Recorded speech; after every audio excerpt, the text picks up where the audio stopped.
Hello, welcome to the part 2 of my Super Nintendo collection video. So let's pick up where we left off. Next up is Super Probotector Alien Rebels, known as Contra 3 in the United States. Here in Europe we had the Contra games converted to Probotector games with robots as the protagonists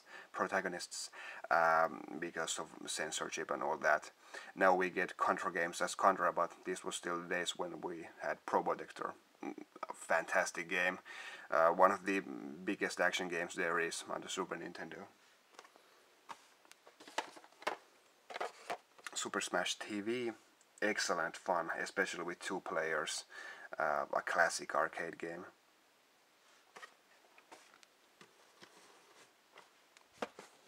And then the 3 Star Wars games, Super Star Wars, Super Empire Strikes Back and Super Return of the Jedi.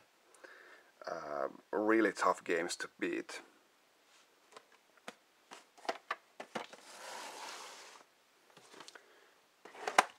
T2, the arcade game.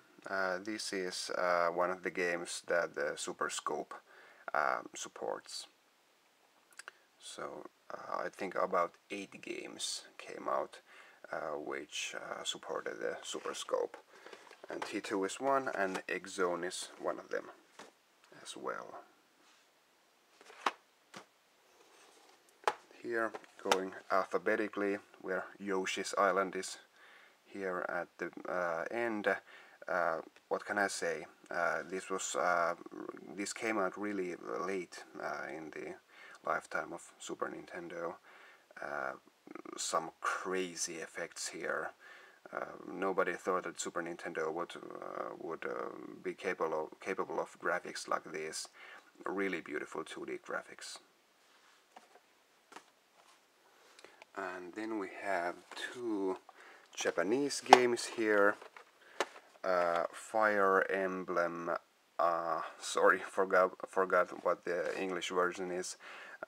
But this was, I think, the first Fire Emblem game that came out on the Super Nintendo. Pretty difficult to play if you don't know Japanese, but it's a cool game nonetheless. And Seiken Densetsu 3, which is the sequel to Secret of Mana. This was coming out here in the Western world as well, but they cancelled it at the last minute. This probably has the best graphics in Super Nintendo altogether. This is really beautiful two-dimensional graphics here. Tons of characters, and depending on which characters you pick, the start and end of the game are different. So there's really a lot of replay value if you know how to speak Japanese.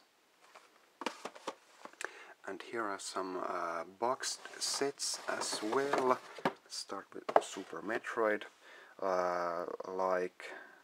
Like the Donkey Kong Country 2, this is also a big box version where the game is here, and also there's a player's guide with it, with all the hints and tips and maps and stuff like that. Really cool set. There was also this big box version was also produced for Yoshi's Island and Earthbound in the United States. Still looking for those. And here's Mario Paint. Well, this was a fairly simple playing tool. You couldn't do that much with it, but it's a cool software nonetheless. And here's the box contents. There's the manuals for the mouse and the game itself. Here's the mouse, as you can see, and the game itself in this cardboard box, and a Nintendo branded mouse pad, so that's cool. And here's the rest of my hardware. First up are 2 boxed controllers, and these are brand new, never been used. So maybe in the future I get to use these, open these up for the first time. A boxed version of stereo AV cable. A pretty rare box, I might say. Not many people saved these back in the day when they bought a cable.